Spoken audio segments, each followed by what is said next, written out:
आपका एक नौकर है, कर्मचारी है, काम करता है और काम करते करते एक समय तक काम किया, उसकी भी उम्र हो गई, समय हो गया। उसने कहा कि बाबूजी या माताजी अब मैं आगे काम नहीं करूँगा। तब आप क्या देखते हैं, एक दूसरे को रख लेंगे, यही तो सोचते हैं ना। तो दूसरा को रख लेंगे तो क्या वो काम करता था, तो जो वो काम कर सकता था या करता रहा है वो भी वह काम करे जो नया आए, है ना। या उतना ही नहीं है बल्कि आगे का भी काम करे, क्योंकि अब तो काम बढ़ गया है, दूसरा काम आ गया है।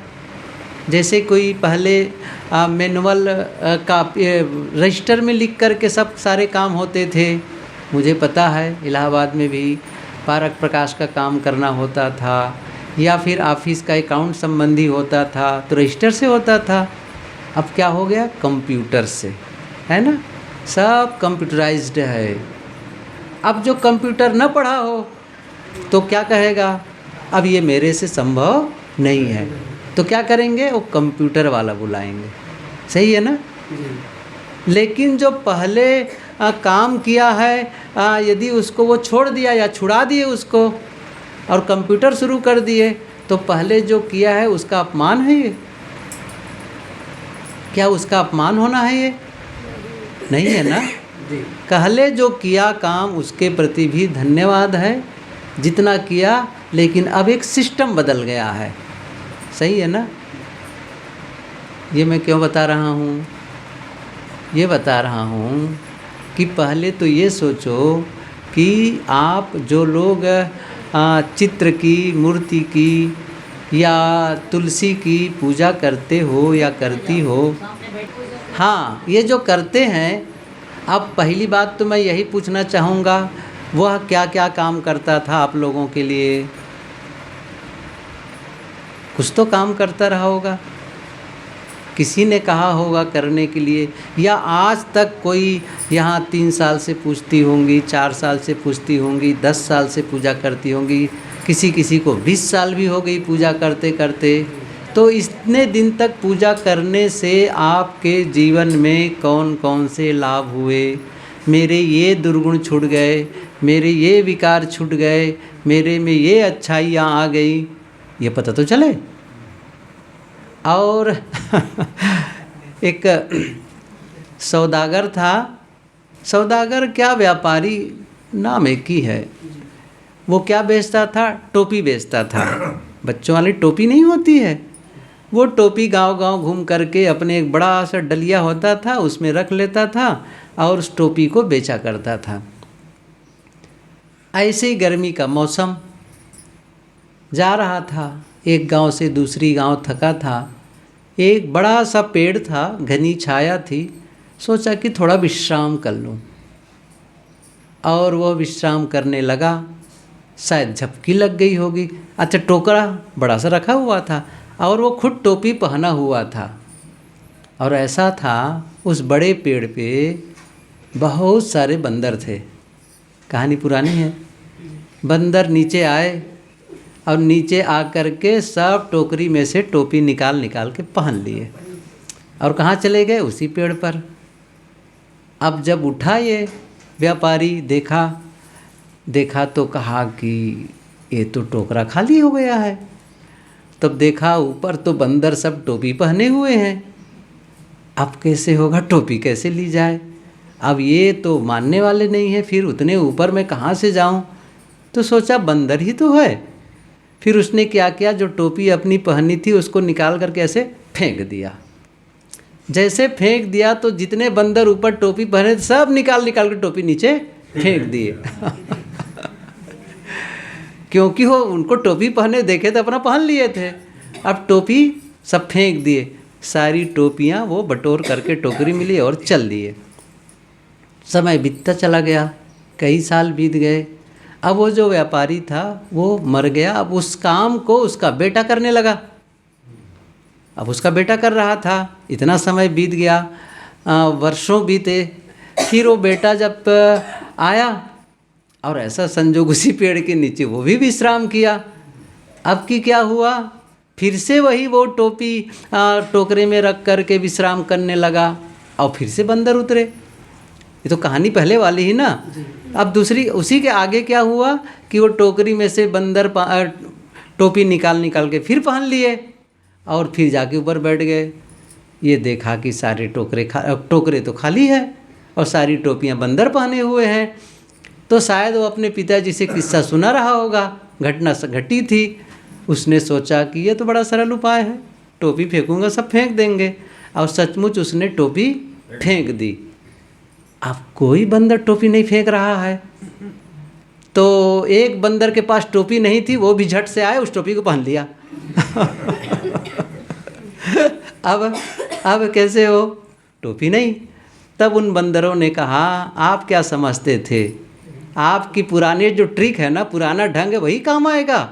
यदि आपको करना है तो कुछ नया ढंग सीख करके आए, वो काम आने वाला नहीं है।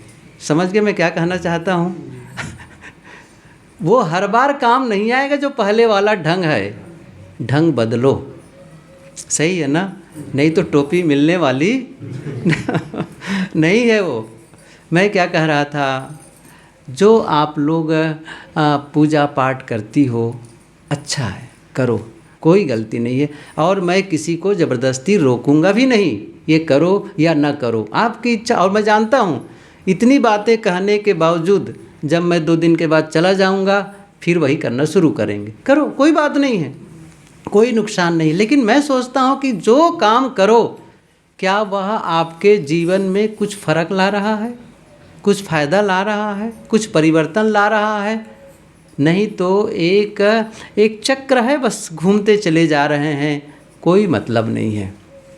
वो ट्रिक मैं पढ़ा, एडिसन, पढ़े लिखे लोग भी बैठे हैं, नाम सुने होंगे एडिसन का। ये जो बल्ब जलता है ना, इसके आविष्कार और न जाने कितने आविष्कार, उसने बहुत सारे आविष्कार किए और बहुत बड़ा उनका पेटेंट है जो आज भी है।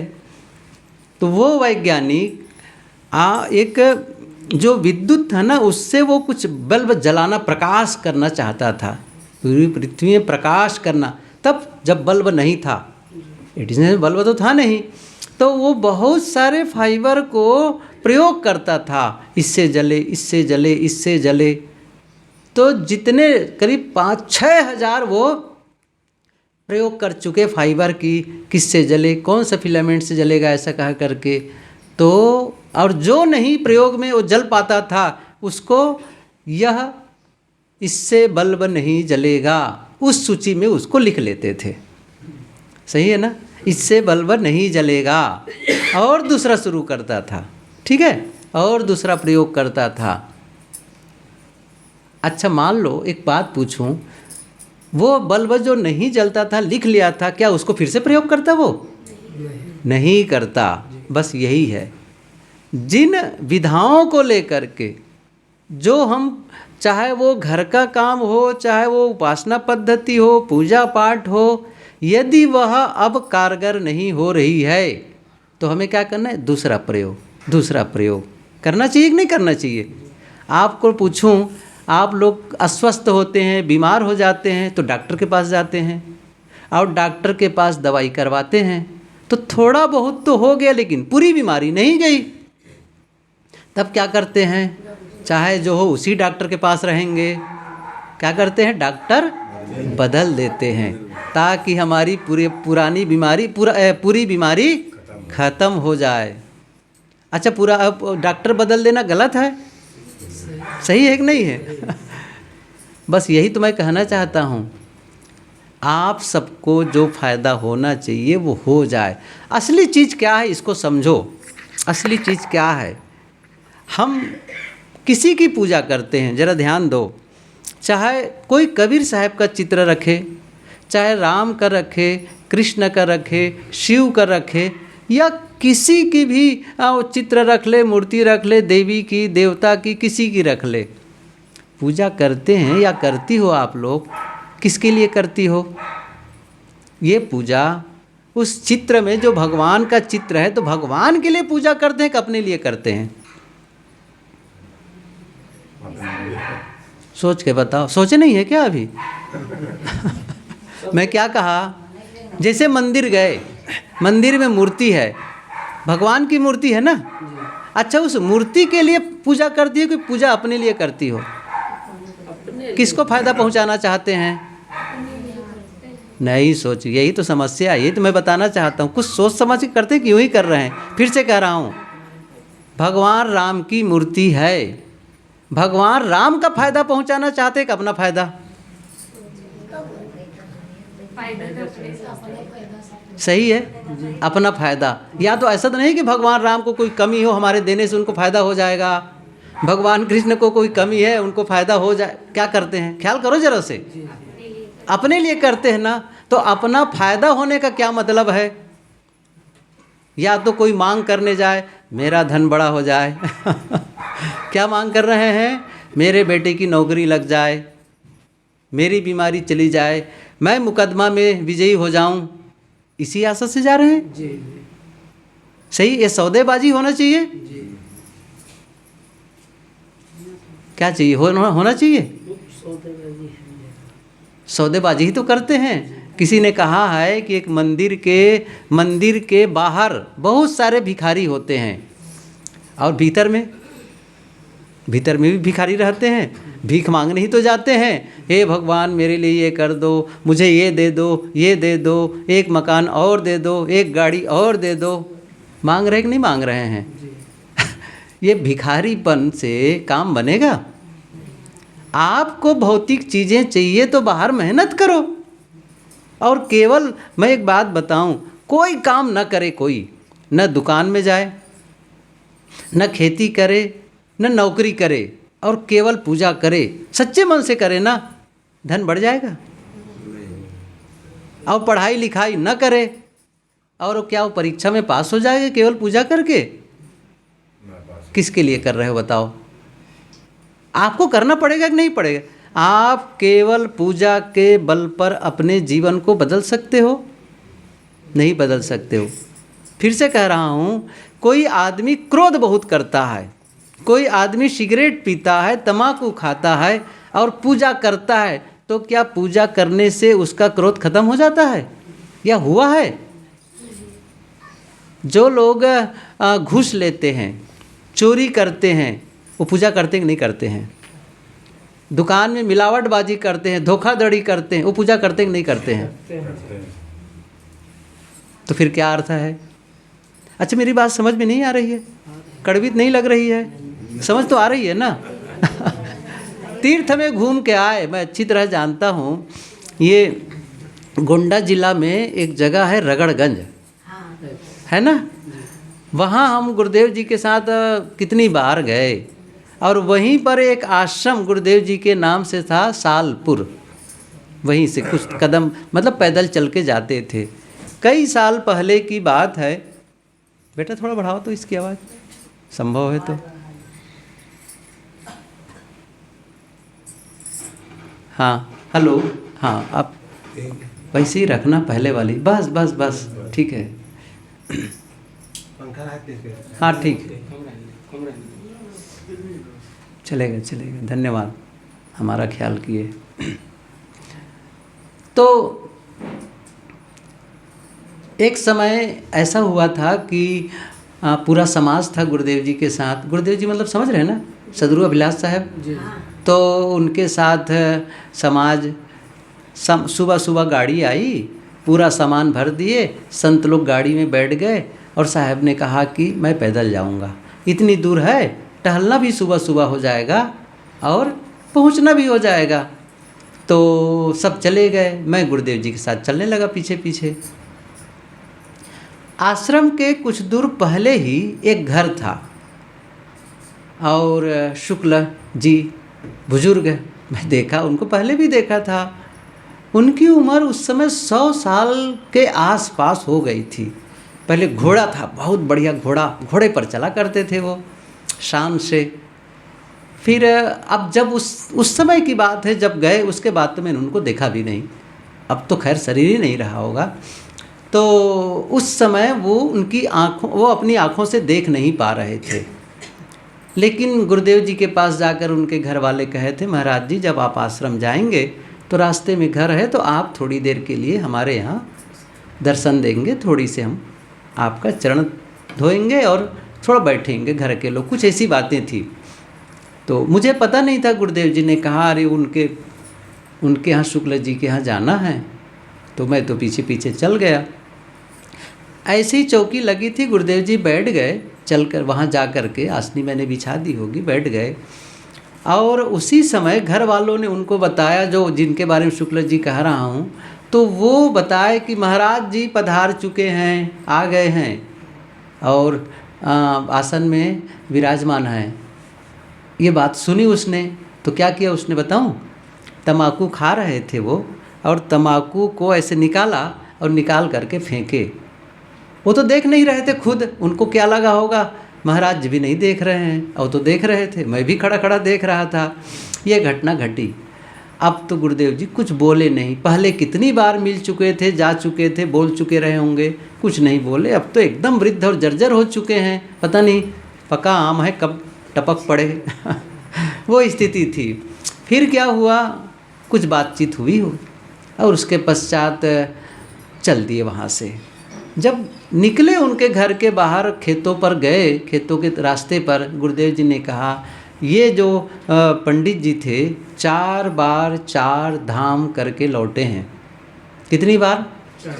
4 बार। आप लोग कितनी बार लौटे हैं? सही है ना? कोई होगा जो 1 बार किए होंगे। 4 बार उसने चारों धाम किया, तम्बाकू नहीं छूटा हुआ है अभी। समझ रहे हैं ना मैं क्या कहना चाहता हूँ?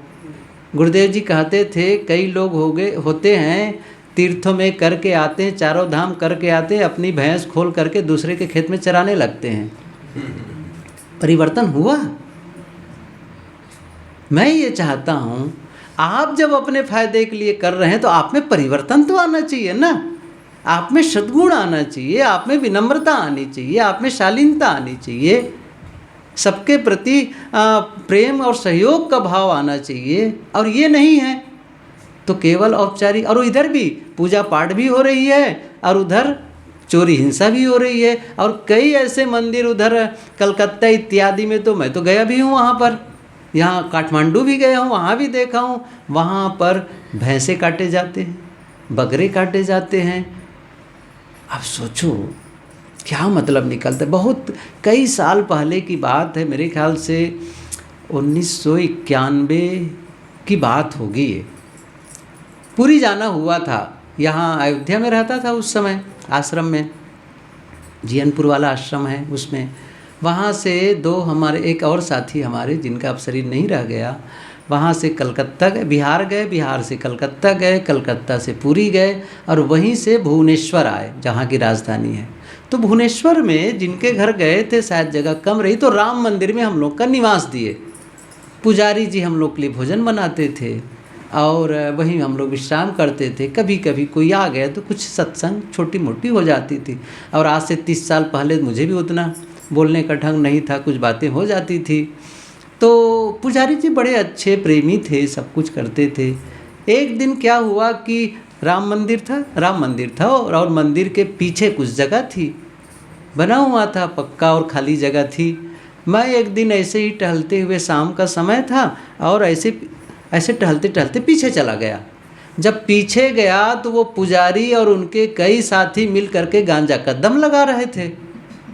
अब मुझे देख करके साधु का कपड़ा देके बड़े संकोच में, महाराज आप आ गए, क्या बताएं महाराज, ये मित्र लोग आते हैं और बस गांजा पी लेते हैं। मंदिर का पुजारी, गांजा नहीं छूटा। पूजा न करते, गांजा न पीते, अच्छा था कि नहीं बताओ? शराब न पीते, तम्बाकू न खाते, झूठ न बोलते, वो अच्छा है कि नहीं है? वो परिवर्तन आना चाहिए ना। घर में लड़ाई झगड़ा न करते वो अच्छा है। अब पूजा भी हो रही, घर में लड़ाई झगड़ा भी बहुत हो रही है। वही लड़ने वाला सबसे ज़्यादा, वही चिल्लाने वाला, तो पूजा किस काम की है? दिखावे की पूजा है। ये परिवर्तन जब हो तभी फायदेमंद है। इसीलिए मैं कहता हूँ एक पूजा वही जो कि चेतन पूजा और जो पूजा सो झूठ पसारा। एक पंक्ति आई है, तीर्थ वही जो कि पाप से तारत, पाप वही मन मध्य विकारा, सो सतसंगत तीरथ सत्य है, दुर्गुण नासत लागे न बारा। बहुत पुराने ये सवैया कविता है। तीर्थ कौन है? तीर्थ वही जो कि पाप से तारत, जो हमें पाप से छुटकारा दिला दे। असली तीर्थ वही है ना। मैंने एक दिन कहा था ना, गंगा में जा कर के स्नान करो और ये सोच करके कि गंगा नहाने से मेरे पाप धुल जाएंगे। धुलते हैं? एक बार नहीं, सैकड़ों बार गंगा में नहा लो। क्यों मैं बता रहा हूँ? हम लोग गंगा के तट पर महीनों रहते हैं, जब कैंप लगता है तब उधर सुबह के टाइम में खाली रहते हैं, घूमने चले जाते हैं, देखते हैं कितने लोग वहीं पर, कितने पंडे पुजारी लुटेरे बैठे रहते हैं। मैं सच बताऊं तो वहीं जेब कट जाती है। अभी मैं मध्य प्रदेश में गया था तो मध्य प्रदेश के वो संस्मरण ख्याल आए, एक भगत आए हुए थे, सब परिवार के सहित गए हुए थे वहाँ। सुबह सुबह अपने कैंप में रुके थे, सुबह वो संगम स्नान चले गए, गंगा स्नान करने के लिए। सुबह सुबह मैं और श्री धर्मेंद्र साहब जी, उस समय गुरुदेव जी थे, तब की बात है, 2001 की बात है, ये कुंभ लगा था 2001 में। सुबह सुबह टहलने जा रहे थे और वो लोग गंगा स्नान करके लौट रहे थे। तो एक भगत थे, वो बड़ा सा, ठंडी के मौसम होता है ना, जनवरी फरवरी का, तो बड़ा सा गाउन ऐसे पहना हुआ था और वो फुल पैंट पहने हुए नहीं थे। हम लोगों ने कहा क्या हो गया, कैसे बिना नीचे कपड़ा पहने आ रहे हैं? तब एक ने कहा साहब वो चूना लग गया। क्या चूना लग गया भाई, कैसे हो गया? स्नान करने गए थे गंगा में, तब तक पैंट को उठा करके कोई ले गया। वहाँ महिलाएं रखवाली में बैठी थी और न जाने कैसे वो, अब क्या होता है, बदमाश लोग तो होते हैं, वो गंदी हरकत करने लगते हैं उन लोगों के सामने आकर के। तो स्वाभाविक महिलाएं मुंह फेर लिए, और जब मुंह फेर लिए तो उस कपड़े, वो चाहते ही थे ना, तो थोड़ा सा नज़र हटे, बस वो फुल पैंट को खींच करके ले गए। कहा कितना रहा? उस समय 2001 में 13,000 रुपये थे गए। अभी गए तो फिर वो ख्याल कर रहे थे, साहब ऐसी ऐसी घटना घटी थी। अब मुझे ख्याल आया, तो कहाँ कौन किया था? वही गंगा के किनारे रहने वाले और गंगा में स्नान करने वाले लोग ये काम करते रहे हैं। गंगा नहाने से पाप कटता है? नहीं कटता है। इसलिए वह काम करो जिससे भीतर की पवित्रता बढ़े, भीतर सद्गुण बढ़े, आपस में रिश्तों में सुधार आए। क्योंकि आपके भीतर में विनम्रता बढ़ गई है, आपका बोलने का ढंग सुधर गया है, तो रिश्ते अच्छे होंगे कि नहीं होंगे? आप पहले महाअहंकारी थे, अब विनम्रता धारण कर लिए हैं। पहले गाली देते थे, कटु शब्द अश्लील बोल देते थे, अब अश्लीलता खत्म हो गई, गाली देना बिल्कुल बंद कर दिए। पहले तम्बाकू खा लेते थे, शराब पी लेते थे, सिगरेट पी लेते थे, नहीं, अब नहीं करना है, नहीं करना। अब इससे फ़ायदा होगा कि नहीं होगा? कब होगा ये काम? जब आप खुद पर मेहनत करेंगे। ध्यान दो इस चीज़ को। जैसे मैं कल कहा था, छीनी हथौड़ी लेकर के एक पत्थर को मूर्तिकार ऐसे छीनता है, ऐसे ही भीतर से आप ऐसा छीनेंगे, उसको निकालेंगे। कभी आप गुजरात आओ तो गुजरात में वहाँ की राजधानी है गांधीनगर, अहमदाबाद से सटा हुआ है वो गांधीनगर। तो हम लोग का जाना होता ही है उधर। तो वहाँ पर अक्षरधाम है, नाम सुने होंगे कभी, अक्षरधाम। स्वामी नारायण, यही उत्तर प्रदेश का छिपिया स्वामी नारायण के वहीं के हैं जो संत वहाँ गए, और इतना प्रचार, करोड़ों करोड़ों अरबों खरबों का मंदिर बनता है उनका। जब बनता है तो जगह जगह उनका प्रचार है, स्वामी नारायण स्वामी नारायण। तो उन्हीं का है वो अक्षरधाम। तो मंदिर तो है, मंदिर के बाजू में क्या है? प्रदर्शनी है।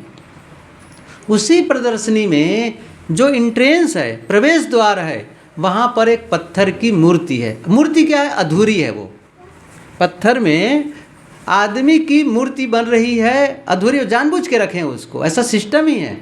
और उसमें एक हाथ में छीनी और दूसरे हाथ में हथौड़ी लेकर के ऐसा किए, चेहरा बना हुआ है, बाकी अंग ऐसे ही है, थोड़ा सा चेहरा हाफ खुला, पता चल रहा है कि आदमी का है, लेकिन वो छेड़ी हथौड़ी लेके ऐसे किया है। इंट्रेंस में जब जाओगे तब क्या संदेश दे रहा है? आदमी अपना निर्माता है, अपना वो खुद का निर्माता है, ये वो बताना चाह रहे हैं। आप भी अपने निर्माता हैं, आप जैसा चाहेंगे वैसा जीवन बना सकते हैं, लेकिन कब बना सकेंगे? जब उस पर काम करेंगे। और यही असली पूजा है। अब इसके लिए फिर आपको समय निकालना पड़ेगा। तो उस दिन बात आई थी, कल ही बात आई थी, जब हम पूजा न करें तो फिर क्या करें? वह करें जिससे आपके जीवन में परिवर्तन आए, वह करें। कैसे होगा? प्रश्न यह हुआ, वो कैसे होगा? तो पहली बात तो ये है कि जितना समय आप निकाल सकते हैं, देखो निकालना ही चाहिए, निकालना ही चाहिए समय। आधे घंटे का भी समय निकालते हैं। अब वो केवल ऐसा नहीं कि 5 मिनट तक केवल फूल बत्ती कर दिया और काम हो गया, नहीं होता है भाई। मैं एक बात बताऊं आपको, आपने बहुत बड़ा बर्तन चावल बनाने के लिए चढ़ा दिया या दूध पकाने के लिए चढ़ा दिया, ठीक है ना? बहुत बड़े बर्तन में आप पकाना चाहते हैं और नीचे क्या कर दिए हैं? नीचे आप आग किसकी जलाएं? एक मोमबत्ती लगा दिए हैं।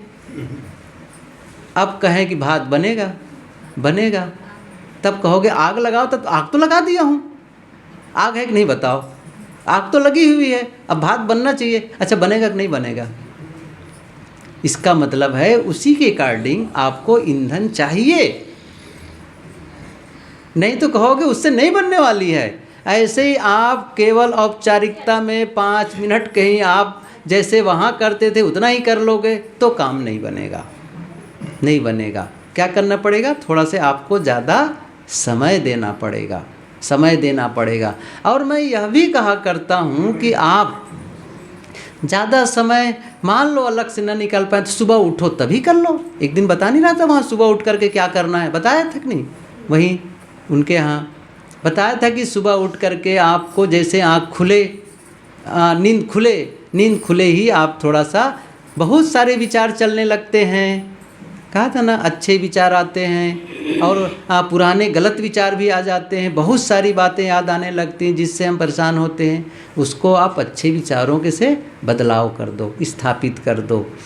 मैं ये कह रहा हूँ कि थोड़ा सा समय निकालो और निकाल करके अच्छी, यहाँ तो पढ़े लिखे लोग सब बैठे हुए हैं, थोड़ी से अच्छी पुस्तकों को पढ़ने